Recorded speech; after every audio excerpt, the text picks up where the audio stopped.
Emotional intelligence is such a superpower in modern leadership today, and it plays such a pivotal role in enhancing high-performing teams, but also how to build resilient organizations.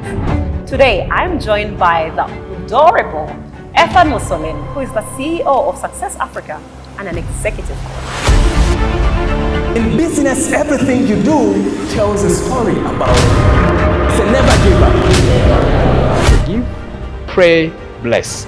That is a powerful tool.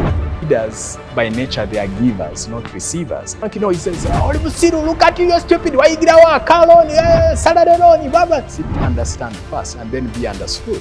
Because men typically are hunters. So if you go to hunt, we know that for animals, they'll smell fear. Say thank you. Let's start from one thing. Who is Ethan?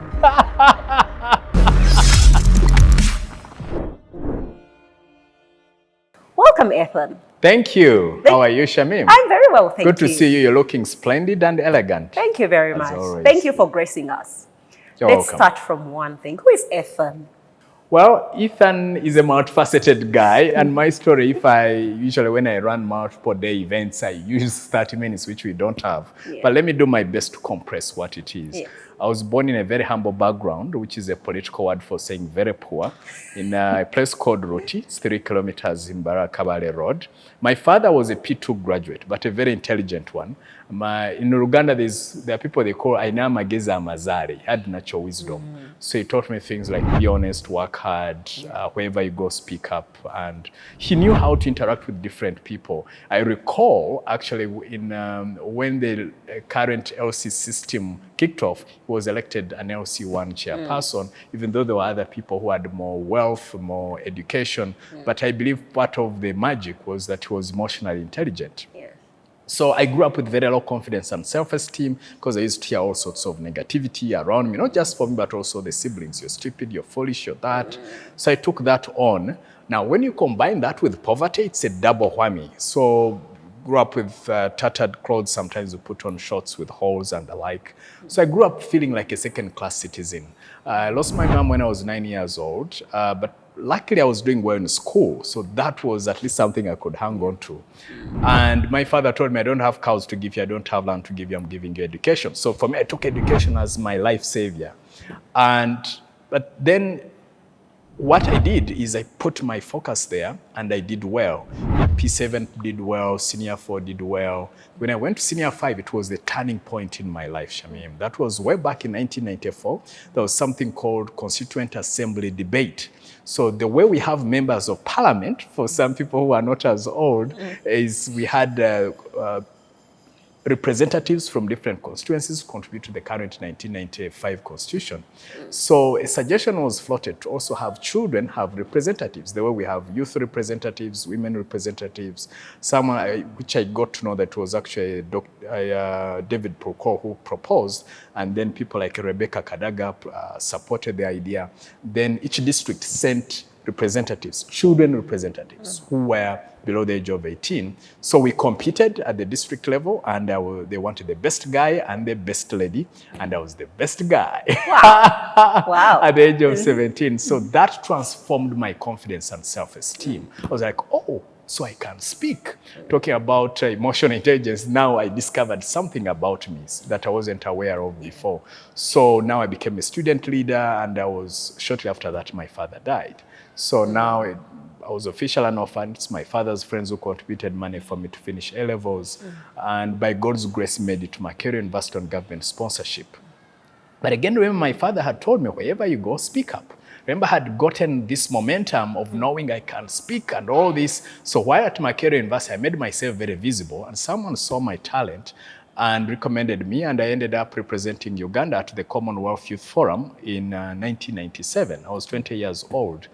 And there was another lady called Gloria. So again, my confidence rose up again. I even met Prince Charles on table number 17. You still remember the table number? I'll never forget the table number. Come on. Too bad there were no smartphones. I would have taken. I would be bragging around here. But I'll never forget that. He was a very gracious man, by the way, when I met him. And then, so that was 97, and then in 98 was another turning point in my life. Someone was preaching about never giving up. Yeah. And in my heart, I felt like God was telling me that's what we need in Africa, someone to give people hope. And so this gentleman turned out to be, he was a businessman and also a pastor, the late Dr. Gerard Serwaji, God bless his soul. And he became my first mentor to teach me things like time management. That's why I was here before time. Yeah. And goal setting, believing in yourself and all that stuff. Then when I finished university in 2000, or graduated in 2000, but then I had this, remember the idea was birthed in me to say, okay, my dream is to go around the continent, around the world, inspiring people. I got opportunities to do internships in the US, in different states. I was even at the UN for a couple of months representing World Youth Alliance. Then when I came back 2002, so I was in the US for about 2 years. 2002, I volunteered at the Leadership Institute up to the level of the Deputy Country Director. But I knew that I was wired to be self-employed. So September 2003 is when I convinced three ladies enrolled with me to coach them on life and career development. Let me see, 2003, I was 26. So they paid me some money, and the total of 1,050,000 for the three of them to coach them for a month, 4 sessions. And it's then I decided to be self-employed. And 2004, I said, okay, but then what if you die? What happens to the vision? Then that's how I said, okay, you need to set up a business. So Success Africa was formed out of fear, not power per se, to say, okay, can this thing continue even after I'm gone? So fast track today, I've been in 25 countries. I've published 4 books. I'm married to 1 wife, and I have 2 wonderful daughters, brilliant and beautiful daughters. One is 7, the other one is 10. I do, at Success Africa, we do human resource consulting, training, and coaching. That's where I'm a team lead. But as an individual, I help executives with things like what I call executive communication skills. From things like public speaking to how do you communicate one-on-one, to managing conflict and all this. And talking about I've been a columnist for the Monitor newspaper for over 16 years now. But now, of late, which is the subject for today, is I discovered in 2000, that's when I actually read the book, Emotional Intelligence. Yes. And what caught my attention was that there was research made, and they discovered that there were people who were successful, not necessarily with very high IQ. Yeah. And so they said, what could be the difference? Then they discovered it was emotional intelligence. So since 2000, I've been passionate about emotional intelligence. But not only just for leaders, and which we are going to talk about, but also I've discovered that emotional intelligence is crucial to mental wellness, because usually mental wellness, depression and the like come in when we fail to handle certain emotional experiences. And that's why actually the last 2 or so years, like when COVID hit, my prophecy was that the biggest impact wouldn't be physical, but mental and emotional. So the current mental and emotional situations, stresses you see, they were accelerated by COVID. But then, just so you know, for the last 2+ years, I've been offering pro bono talks on emotional intelligence because I know it has a huge impact at the workplace, but also life in general. So that's my long personal story, but also tying it into the subject for today. So my lesson around your journey is, 1, you're a faith child. But I also want... which child? You are a faith child. Faith. Yeah, okay. A child of faith. Having experienced whatever you experienced, but also sat at table number 17 with royalty. Yes. Congratulations, my friend. Thank you. So Ethan, one of the things that you do is executive coaching. Yeah.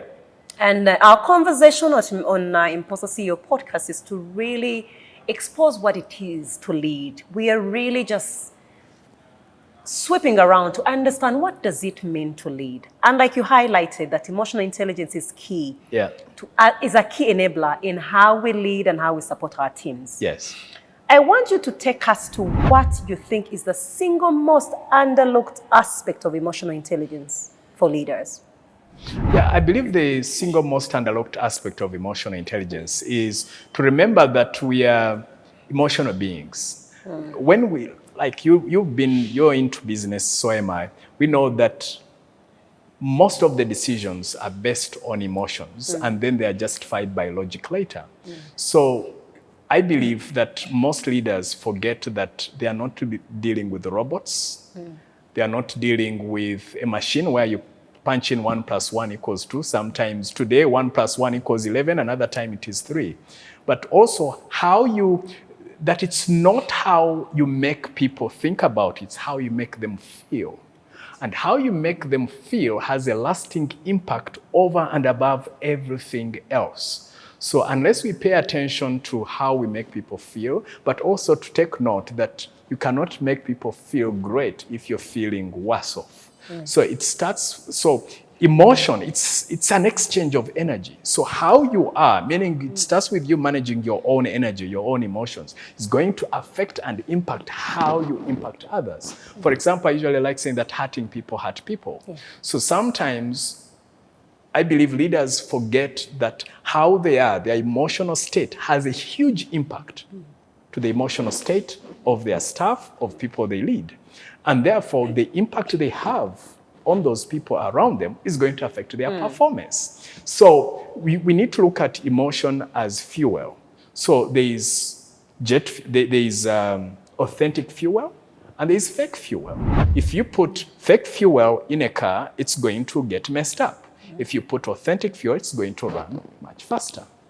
So we need to ask ourselves what kind of emotions are running in people's lives, and the leader has a big role, more than 80%. They set the pace of how they are going to impact the people around them, and how they feel is going to impact the decisions they make and the kind of actions they take. And the actions they take is going to affect the results they make. They produce, I beg your pardon. So interesting. So you talk about the exchange of energy. And I find that quite interesting. And it just got me to reflect on something. If you think of a country like Uganda, we have over 50 ethnic groups, for example. There is a notion, and I'll take you then into how we as anthropologists study behavior and culture, the elements, perceptions and biases that are created around culture. And let's give an example. When we talk about emotional intelligence, we're also talking about being aware of our emotions as well. So when you talk about energy, there is this perception, and especially around the male species, that for you to show your emotions is weakness. How do you think, for you as a coach, how can we navigate the dynamics of those cultural perceptions or narratives that have been created within our society, alongside supporting leaders to transform and be much more aware of what's happening around them, and perhaps how their energy then throws or reflects back onto others? Okay, cool. So let's go back, since you're into anthropology, let's go back to times in terms of how come for men it's presumed that it has just flashed in my spirit right now. So okay, how come for men to display their emotions is displayed as weakness? Let's go back into times, into the Stone Age times, or those times when we were hunters and the like. So we know if a man, because men typically are hunters, so if you go to hunt, we know that for animals, they'll smell fear from way, way far ahead. Therefore, for you as a hunter, you must hold the frame of strength. Otherwise, the animal is going to come after you. So now, but that meaning holding back on emotions helped for people then, hunters, to be safer. Unfortunately, because of how we are wired, then that is carried now up to today. But now we need to change the frame. The frame is that it's not like a wild animal is out there to attack you. Things have changed. So we need to remember that. How come we are in that space and where are we now? So, but when you look at it now, from a psychological perspective, we know, think about a volcano. The magma, it keeps building up, and one trigger one time just pops up and then all goes haywire. So it's dangerous, it's not safe to hang on to emotions. It's okay to express our emotions, because by not expressing our emotions, we are carrying toxicity in our system. Then one day things pop up. When I'm talking to organizations, when I'm invited to speak about such topics, I usually ask them, has it ever occurred to you, someone seems happy and at peace and they are always, and then one day something very tiny, then they blow up. Why? Because they did not they did not express their own emotions. So going back to us as leaders, then it means, you see, when I'm teaching communications, I always tell people, look, you have to be authentic. So if you are unhappy about something and you keep a happy face, that's hypocrisy. And the moment the people you lead discover that you're a hypocrite, then they lose trust in you. And I've heard about these stories that so and so did not tell me the truth, but I heard it from someone else. So meaning they just wanted to show face, and this is beyond just men, it's also with women leaders, to say, look, you were not authentic, you were not honest. And it tells me that we need, as leaders, to express our own emotions, to express our own feelings, because then we are being authentic, we are being truthful, and that truthfulness enhances trust between two human beings or whoever we are leading. But it looks like there was another component of your question that I seem to have missed. What was the other component of the question? No, just hold it there, for example. Yeah. I want to test whether you're truthful. So, Yes. you said you have 2 beautiful daughters. Yes. Yes. What behavior do you have as an individual that you never want any of your beautiful daughters to have? I don't know one thing. Yeah, one thing I know is I juggle sometimes I juggle too many things, and so I have so many projects running at the same time, and then I end up being ineffective in many of them.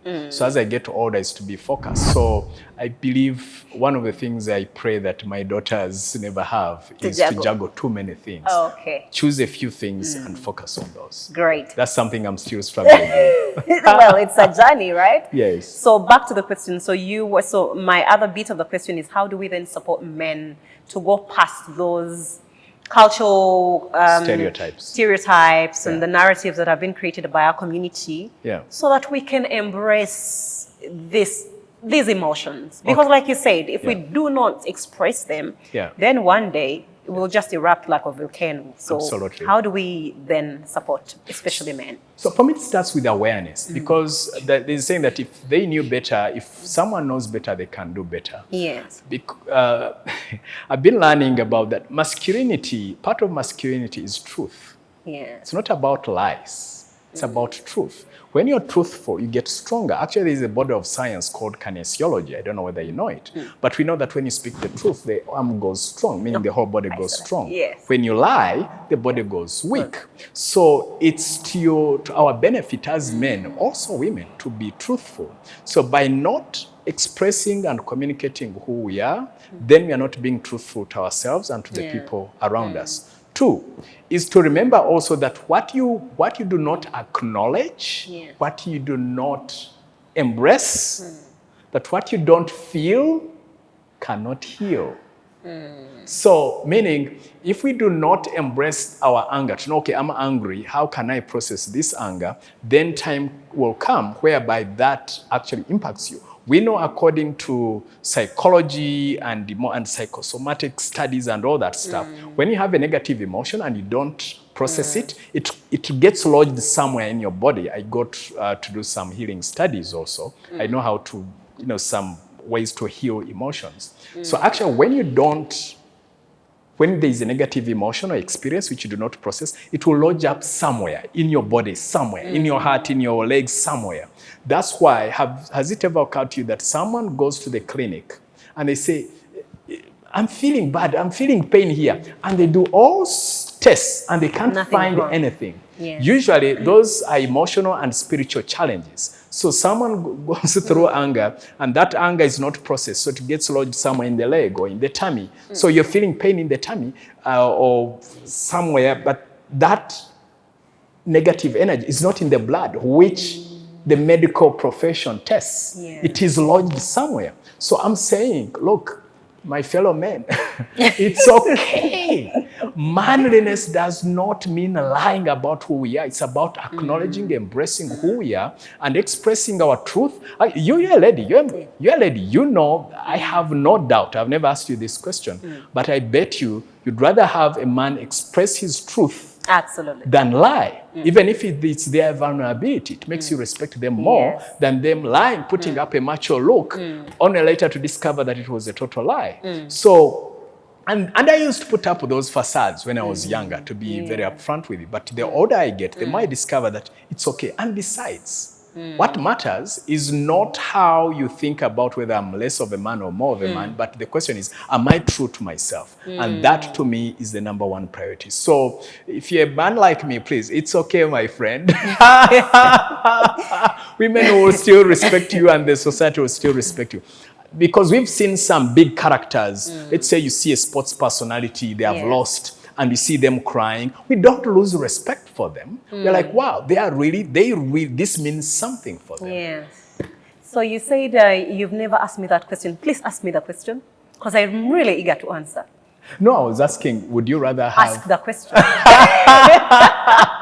Please ask me the question. No, the the question was, would you rather have a guy who puts up a sleek show of masculinity, like I have everything put together, everything is perfect in my life, that to display the qualities that you admire, and then they lure you in, only to later discover that they were a no-show or they had some gaps? Or you'd rather have someone who is not necessarily perfect, but displays their authentic strength, but also communicate their authentic weaknesses. And later you were like, okay, yeah, but he is who he is now and later.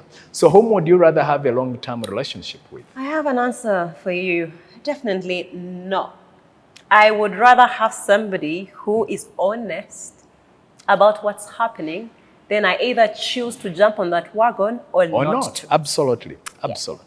Thank you. So lies can work in the short term, but never in the long term. Absolutely. They're not sustainable. Yeah. Great. Okay. So I'm thinking about this in the perspective of the terrain within which we operate. The business environment is never stable. Yeah. And if we've seen experiences from COVID-19, we were all shocked with everything that was happening in our lives. Yes. You know, having to just juggle life in a way that we're very unsure about, but trying and being much more risk takers. Yeah. So if you think about that, how then can we support leaders to become more self-aware amidst the terrain that is very uncertain and full of pressure? Good question. So for me, our leaders need frameworks to work with. Again, I go back, if you know better, you can do better. But they need frameworks. Talking about frameworks, before I go into the quick framework, also I would say two things. The one common thing, Shamim, I always advise the people I coach with privately, like CEOs and directors and the like, is to get a support system. Why? Usually leaders, people come to them for answers. They come to them with problems. So just imagine that every time someone comes to you, you have this glass, it's filled with water. They come and they are thirsty. You pour water to A, B, C, D. Over time, this glass will be plain. It will have nothing for you to feed from. So I always advise that as you're pouring out water to feed onto others, who's feeding you? Who are you consulting? Whom do you go to? Because oftentimes leaders are kept in this pedestal as if they are small gods, so to speak, and we assume that they have everything together, and no one has it together. Even me, I have a coach I've been working with for the last 10 years. We meet every Monday. We miss only 2 Mondays in a year. Why? Because I know that I'm not perfect. Just whereas I advise other people, I also need someone to advise, to power their life into me. So for me, besides the framework I'm going to share quickly, as if you don't have a coach or a mentor, then you're doing yourself a disservice, because then these are the same leaders who sign checks for training and coaching, whatever it is, for their staff, but then they forget themselves. So I find that usually leaders, by nature, they are givers, not receivers. So in order that you cannot give what you don't have. So you need to also keep finding ways to give to yourself by getting coaches, mentors, therapists around you to feed you so that you can have more to give. Now, back to how do we help our leaders to be more self-aware? There are a couple of things. There are a couple of things that can help us, that we need to help our leaders to embody. Number one, ask yourself, what are the negative emotions typically run through you, and what are the typical positive emotions that energize you? For example, it could be things like anger or frustration and all that. So are you aware of those, and how can you process those? And then what sort of emotions, heighten your spirits? Is it joy? Is it excitement? What is it? And what do you go through mainly? And is it mainly negative emotions or positive emotions? So that's one. Two, you also need to be observant and aware of what triggers you the wrong way. For example, for me, Shamim, I know that for me, anything to do with the disrespect, it rubs me the wrong way, okay? Disrespect and lies, that rubs me the wrong way.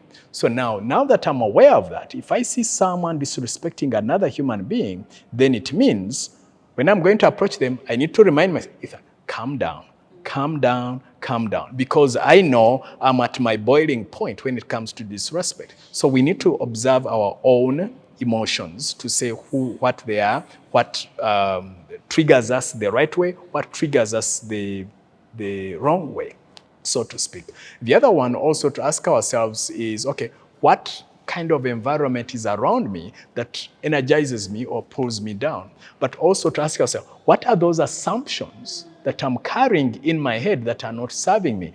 Earlier you said as an anthropologist, you have to be aware of different cultures and situations. And I usually advise people that we are influenced by these emotions, the culture, the background, the education, the emotions in the moment, the attitudes, the worldview, and every human being is different. I'm different, you're different. So how do we appreciate that and not necessarily to accept it? It's okay to influence people, but to appreciate that. So I usually tell people that people are always doing the best they can based on their own from their own worldview, based on their emotions, their culture, their attitude, their worldview. It's the best they could deliver. It's the best they could say. It's the best they could do. Then once you know that, it does not mean that you accept what they are doing. For example, I used to get bothered by boda guys. You're driving, and then he swerves in front of you, you brake, and then does he think, he says, oh, look at you, you're stupid. Why you get our car on, Saturday on, blah, blah. And in my head, it used to bother me. I'm like, man, dude, I've saved your life. Say thank you. Then when I discovered this model and realized that, you know what? This boda guy, he's doing the best he can based on his emotions, his education, his skills, his attitude, his background, his family, his culture, and what he's feeling now. So when I'm teaching, I usually tell them that reduces your stress levels by over 80%. So it's about you acknowledging that every human being has their own unique template, and you have your own unique template. And the question is, how do we make the two templates interact together in a way that is collaborative, that produces better results, rather than saying, my way or the highway. And that creates more clashes, more friction. So usually we are fixated on our own frame and we forget someone else's frame and the two clash. I like what the late Stephen Covey said, that seek to understand first and then be understood. So I believe one of the biggest, for me, that's one of the best maxims of communication I've ever come across, and I like sharing with the leaders. Because we are usually, as leaders, we are very keen to make sure we are understood. But are we humble enough and welcoming enough to understand the other world viewpoint first? Because once you understand someone's worldview, it doesn't mean you need to take it on, but the advantage is then you know which buttons to press to influence them, to take, if they're at A and you want them to take them to B, first understand their way of thinking about A, then you can gently use that data, that information, now to push them to a B. But the problem is, you say, no, you have to go to B. No, you have to go to B. That doesn't work. So people need to feel respected, appreciated, honored, listened to, and seen. Then once you have those in place, once they feel that, now they can listen to your viewpoint. And unfortunately, some leaders, they are like, my way or no way. And in the end, they'll drive this. That's why sometimes the dictatorial CEOs, they'll drive results, but over time comes and they have driven everyone to the wall, to breaking point, and then results go down the road because now everyone you can only drive people so much. You can only drive your point only so much. There has to be a balance. So you have taken me into a point of reflection. You're the example a lot. I like the example you gave about the boda, and I remember something that recently I've been thinking about. There are moments when you could get frustrated with people. Yeah. Either they haven't done what they're supposed to do, or they haven't communicated back when they were supposed to, for various reasons. And one of the things I've been thinking about lately is seeing what those other people are seeing. Yeah. And perhaps putting myself in a place where then you have to excuse the person. That perhaps the knowledge I have about this behavior is not how they see the world. Yeah, yeah. So now, rather than frustrate myself, I will let you be. And it could be something as you have a hair appointment with your hairdresser, you call them at the time you were supposed to meet up and they tell you, oh, but it's still raining. And you're thinking to yourself, why didn't you call me to let me know that you're not going to be there so I can make my other plan? Yeah. So rather than even wasting the time to ask you, why did you not call me? I just say, okay, let me find a solution. Now, I have saved myself that moment of frustration, recognizing that the way I see what time means is not the way you see it. Yes. And I think it's a very good place. But now, you and I are always the people looking from the outside, looking into organizations, right? In the terms of how we support businesses, in terms of how we support leaders. Yeah. I would like you to help us understand how emotional intelligence can influence team performance, but also overall organizational outcomes. Okay, so before I jump into that part of performance and organization outcomes, I like the example of this person, the way you're seeing things is not how they are seeing things. So when I'm teaching communications, one of the things I teach, before you give feedback, ask a question. I noticed this, what happened? Oh, you did not call me. What happened? How come you did not call me? Because sometimes people just lash out, and sometimes people have justifiable reasons, most times they don't. And if they don't, then you can use that data again to influence them to communicate and share. But what I like is that sometimes there are situations which you're better off just leaving them to be as they are. You keep your peace. That is emotional intelligence in its own way. There are battles you should get into and there are battles you should avoid. Yes. But if you're a CEO and the staff is behaving in a funny way, it's okay to ask a question to know where they're coming from. So back to your question, how does emotional intelligence help with performance? And what was the other question? Team performance and influence organizational outcomes. Organizational outcomes. Great question. A couple of things. One is when you're a leader, you will know, because emotional intelligence of knowing how to appreciate your own emotions, other people's emotions, and how to interact with those two energies to produce an outcome or a result, how to communicate to people better. Now, if you lack emotional intelligence, then you will not know which person is for. You see, there are people who like a lot of praise, that's how they perform. There are people who work best by threatening them, that's when they perform. Yes. But you will not know unless you're observant. Yes. And so there are skill sets you need around. Number one, to observe people, how they behave. Number two, you need to listen to their language, what they said and the answer. Talking about listening, by the way, it's not just about what someone is saying. It's about watching the. So by me paying attention to you, I can look at your body language. I can see the nodding, how you're holding papers. Okay, this is a prim and proper lady, so I have to behave myself. Oh, did you say I am a prim and proper? Yes, of course. Thank you very much. You're welcome. So there are so many signals. But the problem, Shamim, is oftentimes when someone is speaking, we are running, someone is talking, but then you're also running your own TV show in the head, so to speak. Or someone could be watching us and they're not even, they're like, why are they speaking like that? Why are they held like that? How come they are dressed like that? Yeah. So the trick is to listen fully. What I advise leaders is be 100% present. Forget about the history, forget about the past. Be with this person 100%. Then you'll be able to pick a lot of information from their tone of voice, their body language, not just the words. So then you're able to pick that. And the other point which I hinted on is asking. By asking, then you know the world people are in. Yeah. So by using those three things, you're able to understand people. By asking, observing, and listening, you're able to understand people fully. In terms of dynamics also, it helps, the emotional intelligence also helps us to make decisions. For example, let's just suppose there are people, I've had this often, me as a consultant and trainer. You hear people say, oh, but how come so-and-so is always the one being praised? Okay, so it could be that, for example, there was a project that happened, there were many people, and it is one team that delivered on that project, but the CEO is going to acknowledge one person, and it leaves the other people feeling down and bad.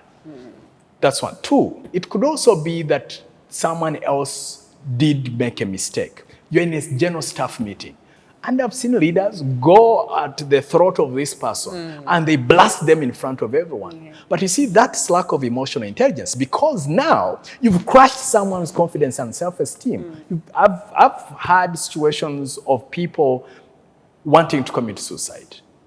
I've had those stories privately with some people. In that time, I felt like killing myself. So there's a young lady, this wasn't in a staff meeting, there's a certain young lady at a school. This parent came and this young girl had made a mistake and just blasted, just went in front of the assembly, met this young lady in a high school and beat her up, abused her. And this young lady committed suicide and wrote a note, how could you do this? How could you embarrass me in front of my friends and everyone? So what I usually advise people is praise in public, criticize in private. But those who lack emotional intelligence, they're like, hey, but I was angry. What did you expect? No, now you're telling us that emotions are your master and you're a slave to your emotions. So there are people who say, oh no, but at least I assured them. I told them what was in my heart. And by this, not just for leaders, even staff themselves, it's not just about you communicating your truth, but what's the environment, the timing. Because I've had situations of people saying, oh, someone comes from a burial and then someone comes, okay, come to my office, I have some feedback for you. And it's like challenging feedback. That's lack of emotional intelligence. Now the performance is going to be affected. And then finally, in terms of the whole organization, because what makes the organization to produce results are the totality of all this. So it's also about sensing. There are characters you know. If, for example, there are two dominant characters, don't send them to the field together because, you know, they are going to fight.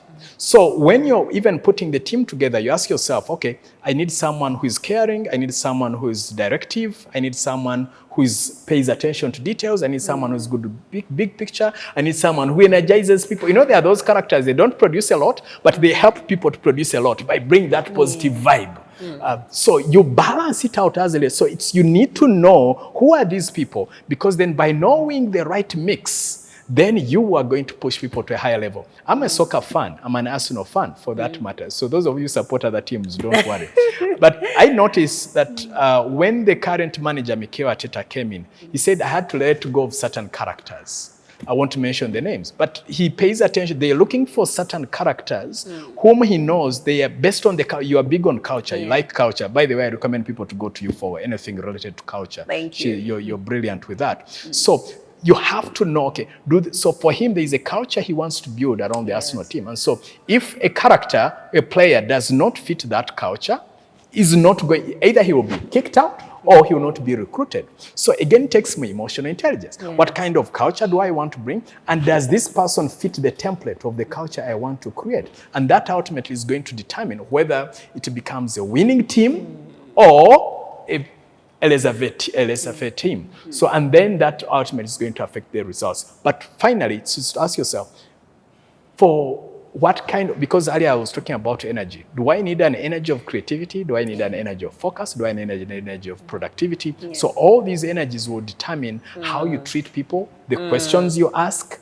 the timing, the environment you create. All this determine because I was telling my daughters are so quick. Daddy, you look unhappy. What is it? So they sense that I don't tell them. So as leaders, we need that. They are emotionally intelligent. So we need that because then we will know what works or what doesn't in our teams.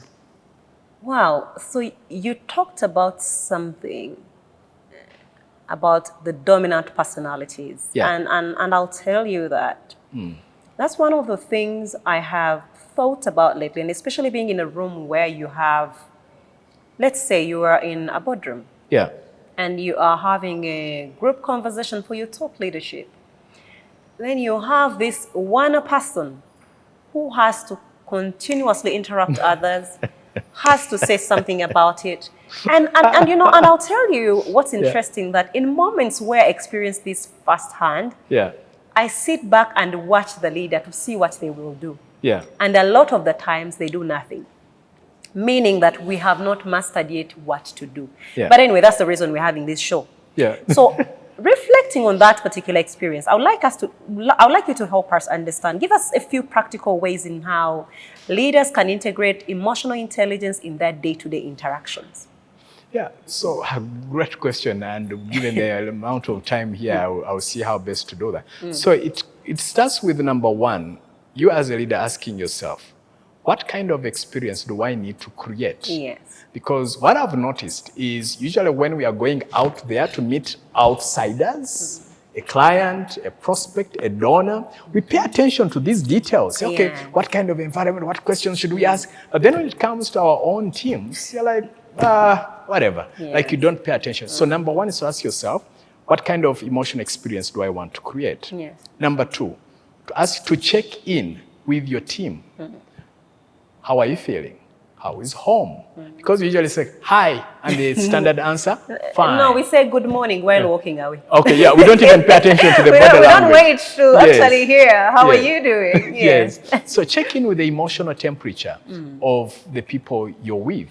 And sometimes I miss that step myself, but it's extremely important because if someone at home is not well, then they're not going to be at home at the workplace. So they're going to bring that challenge at the workplace. So you need to check in. Number three, check in with yourself. How am I? On a scale of 0 to 10, where am I mentally and emotionally and spiritually and all this? Talking about which, I usually call it the PEMS model. The P for physical, E for emotional, M for mental, and then S for spiritual. So usually we get rubbed the wrong way easily because we are running on empty, on either one of those, a couple of those. So have you fed yourself physically? Like this morning, even though it was a short workout, it was like for 20 minutes, but it made a big difference. So are you getting enough rest? Are you eating right? Are you taking care of your psychology? Are you taking care of your emotions, meaning things good at home? And spiritually, are you spending time with your creator? And not just for you, but checking in with your team. Because as a leader, so, okay, so how are you? Mentally, emotionally, and be courageous enough to ask these questions. Just like that environment you talked of, a leader, there's a staff member there speaking, but are they courageous enough? Say, you know what, it's okay, let's give an opportunity to someone else. Or they are just choosing to be passive. Or the other extreme is to blast, or don't be stupid, don't be foolish, and they use very challenging language. So it's about checking in with yourself, checking in with your team, checking in with the environment, and also it's okay to create an environment of safety. That's another big deal. Do people have the psychological safety to express themselves? And one of the ways we can do that, especially in the Ugandan context, remember when we were growing up, we were told that omukulu taddibwamu. Those of you who don't understand Luganda, that you don't challenge the elder. Now, when we go to the workplace, then it's the new elder is not in terms of age, but position. So whatever the boss says goes. So when, like at Success Africa, you always tell people, look, here you will never be victimized for speaking up, for challenging, but you might be victimized for speaking in the corridors. You're not safe in the corridors, you're very safe in the open. Now, in many organizations, the other way around. You say something in the open, now you hear people are being victimized, they are being demoted, they can't be talked to anymore. The moment that is done, then people will not express themselves. They're going to carry that toxicity in themselves, and that affects the whole performance. So I usually advise leaders that it's in your own best interest to create that psychological safety. For someone to know, I can contribute, I can ask, I can listen, I can challenge, and my job is safe. As a matter of fact, those who challenge, in Uganda they're saying, that literally meaning that the fly that loves you is the one that will land on your wound to remind you, hey, you need to heal this wound.